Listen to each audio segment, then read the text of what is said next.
ಕೂಡಲ ಸಂಗಮನಾಥನ ದೇವಸ್ಥಾನ, ಬಸವಣ್ಣನ ಐಕ್ಯ ಸ್ಥಳ ನಮ್ಮಲ್ಲಿದೆ. ಇವೆಲ್ಲ ಇದ್ರೂ ಕೂಡ ನಿರೀಕ್ಷಿತ ಮಟ್ಟದಲ್ಲಿ ನಾವು ಅಭಿವೃದ್ಧಿ ಆಗಿಲ್ಲ. ಅದಕ್ಕಾಗಿ ತಾವೆಲ್ಲ ಶಬ್ದ ಮಾಡಬೇಕು. ನಾನು ರಾಜಕೀಯಕ್ಕೆ ಬಂದಿದ್ದು, ನಾನು ಸಂಗಮನಾಥನ ಭಕ್ತ ಕನಕದಾಸರ ಪಾದ ಮುಟ್ಟು ಒಂದು ಮಾತು ಹೇಳ್ತೇನೆ ನಿಮಗೆ. ನಾನು ರಾಜಕೀಯಕ್ಕೆ ಬಂದಿದ್ದು ಯಾವುದೇ ಅಧಿಕಾರದ ಆಸೆಗಲ್ಲ, ಹಣದ ಆಸೆಗಲ್ಲ.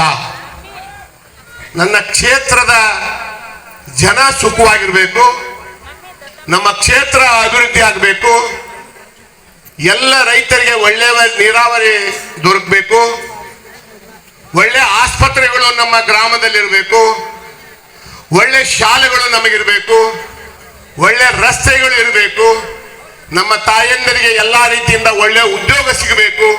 ಈ ಎಲ್ಲ ಕಾರಣಗಳಿಂದ ನಾನು ರಾಜಕೀಯಕ್ಕೆ ಬಂದೇನೆ ವಿನಃ ಯಾವುದೇ ದುರುದ್ದೇಶ ಇಲ್ಲ. ಇದು ನಾನು ಕನಕದಾಸನ ಪಾದ ಮುಟ್ಟಿ ಹೇಳ್ತೇನೆ ಮಾತು. ಅದಕ್ಕೆ ಕಾಲ ಕೂಡಿ ಬರ್ತೈತೆ. ನಾನು ತೀರ್ಮಾನ ಮಾಡಿದ್ದೀನಿ, ನನ್ನ ಪ್ರಾಣ ಇರೋರಿಗೆ ಬಿಡುದಲ್ಲ. ಬಹಳ ಜನ ಹೇಳಿರ್ಬೋದು, ನವಲೇದು ಮಟ್ರೆ 2 ಸಲ ಸೋತ್ರು, ದುಡ್ಡು ಕಲಾಸ ಆಗಿರ್ತೈತಿ, ಬ್ಯಾಸರು ಮಾಡ್ಕೊಂಡಿರ್ತಾರೆ, ಈ ಕಡೆ ಬರದಲ್ಲ ಅಂತ ತಿಳ್ಕೊಂಡಿರ್ಬೋದು. ನಾನು ನನ್ನ ಜನರ ಉದ್ಧಾರದ ಸಲುವಾಗಿ ನನ್ನ ಪ್ರಾಣ ಇರುವವರೆಗೆ ನಾನು ಚುನಾವಣೆ ನಿಲ್ಲುವುದು ನಿಶ್ಚಿತ ಅಂತ ಈ ಸಂದರ್ಭದಲ್ಲಿ ಹೇಳ್ತಾ ಇದ್ದೀನಿ. ಮುಂದಿನ ದಿನಮಾನಗಳಲ್ಲಿ, ಮುಂದಿನ ವರ್ಷದಿಂದ ಇಡೀ ತಾಲೂಕಿನ 158 ಗ್ರಾಮಗಳಿಗೆ ಪಾದಯಾತ್ರೆ ಮಾಡ್ತೇನೆ. ನಾನು ನೆನಪಿಟ್ಕೊಳ್ಳಿ. ನಿಮ್ಮೆಲ್ಲರ ಮನಸ್ಸಿಗೆ ಮನೆ ಮನೆಗೂ ಹೋಗಿ ಹೇಳ್ತೀನಿ, ಬಡದೆಪ್ಪಿಸ್ತೇನೆ ನಿಮ್ಮನ್ನ. ಈ ತಾಲೂಕು ಅಭಿವೃದ್ಧಿ ಆಗ್ಬೇಕಾಗೈತಿ. ನನಗಾಗಿ ಏನು ಬೇಡ. ನಾನು ಚುನಾವಣೆಗೆ ನನ್ನ ಮಕ್ಕಳ ಸಾಕ್ಷಿಯಾಗಿ ನಿಮಗೊಂದು ಮಾತು ಕೊಡ್ತೀನಿ. ನಾನು ಚುನಾವಣೆಗೆ ಖರ್ಚು ಮಾಡಿದ ಹಣ ಕೂಡ ನನಗೆ ಬೇಡ. ನನಗೆ ಈ ಕ್ಷೇತ್ರದ ಅಭಿವೃದ್ಧಿ ಬೇಕು. ನನ್ನ ಬಡವರು ಮೇಲೆ ಬರಬೇಕು. ನಮ್ಮ ಮಕ್ಕಳೆಲ್ಲರೂ ವಿದ್ಯಾವಂತರಾಗಬೇಕು. ಈ ತಾಲೂಕಿನ ಇರ್ತಕ್ಕಂಥ ಎಲ್ಲ ರೈತರ ಆರ್ಥಿಕ ಪರಿಸ್ಥಿತಿ ಸುಧಾರಿಸಬೇಕು. ಒಳ್ಳೆ ಆಸ್ಪತ್ರೆಗಳು ಬೇಕು, ಒಳ್ಳೆ ಶಾಲೆ ಬೇಕು.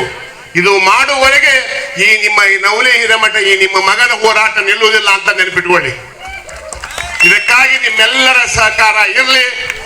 ವಿಶೇಷವಾಗಿದೆ ಚಿಕ್ಕಮಾಗಿ ಗ್ರಾಮ ಮತ್ತು ಕುಣಿಬೆಂಚಿ ಗ್ರಾಮ, ಈ 2 ಗ್ರಾಮದಿಂದನೇ ನನ್ನ ಈ ತಾಲೂಕಿನ ಪಾದಯಾತ್ರೆ ಪ್ರಾರಂಭ ಮಾಡಿದಂತ ಈ ಸಂದರ್ಭದಲ್ಲಿ ಹೇಳಿ, ಸಮಸ್ಯೆಗಳಾದ ಮದುವೆ, ಹಣಕಾಸು, ವ್ಯಾಪಾರ, ಗಂಡ ಹೆಂಡತಿ ಸಮಸ್ಯೆ, ಮಕ್ಕಳು ಪ್ರೀತಿಯಲ್ಲಿ ಬಿದ್ದು ಮಾತು ಕೇಳದಿದ್ದಲ್ಲಿ, ಪ್ರೀತಿಯಲ್ಲಿ ನಂಬಿ ಮೋಸ, ಪ್ರೀತಿಸಿದವರಿಂದ ತೊಂದರೆ, ಇಷ್ಟಪಟ್ಟವರು ನಿಮ್ಮಂತೆ ಆಗಲು ಮಕ್ಕಳಾಗದಿದ್ದಲ್ಲಿ, ಸಾಲದವರಿಂದ ತೊಂದರೆ, ಹಣ ತಿರುಗಿ ಬರಲು, ಗಂಡ ಬೇರೆ ಸ್ತ್ರೀ ವಶದಲ್ಲಿದ್ದರೆ, ನಿಮ್ಮ ಪತ್ನಿ ಪರಪುರುಷರ ಸಹವಾಸದಲ್ಲಿದ್ದರೆ, ಪುರುಷತ್ವ ಸಮಸ್ಯೆ, ಅತ್ತೆ ಕಾಟ ಸಮಸ್ಯೆ, ಯಾವುದೇ ಬಗೆಹರದ ಸಮಸ್ಯೆಗೆ ಕೇವಲ ಒಂದೇ ದಿನದಲ್ಲಿ ಗ್ಯಾರಂಟಿ ಪರಿಹಾರ. ಸ್ತ್ರೀಯರಿಗೆ ವಿಶೇಷ ಪರಿಹಾರ. ಎಷ್ಟೋ ಜ್ಯೋತಿಷ್ಯರಲ್ಲಿ ಕೇಳಿ ಹಣ ಕಳೆದುಕೊಂಡಲ್ಲಿ ನಮ್ಮಲ್ಲಿ ಗ್ಯಾರಂಟಿ ಪರಿಹಾರ ಸಿಗುತ್ತದೆ. ಯಾವುದೇ ಸಮಸ್ಯೆ ಇದ್ದರೂ, ಎಂತ ಕಠಿಣ ಸಮಸ್ಯೆಗಳಿದ್ದರೂ ನಿಮ್ಮ ಜಾತಕ, ಫೋಟೋ, ಹಸ್ತಮುದ್ರಿಕಾ ನೋಡಿ ಭವಿಷ್ಯ ಹೇಳಲಾಗುತ್ತದೆ. ಇನ್ನು ನಿಮ್ಮ ಜೀವನದ ಎಂತ ಸಮಸ್ಯೆಗಳಿದ್ದರೂ ನಮ್ಮಲ್ಲಿ ಪರಿಹಾರ ಇದೆ. ಕೂಡಲೇ ಕರೆ ಮಾಡಿ ಅಥವಾ ವಾಟ್ಸ್ಆಪ್ ಮಾಡಿ.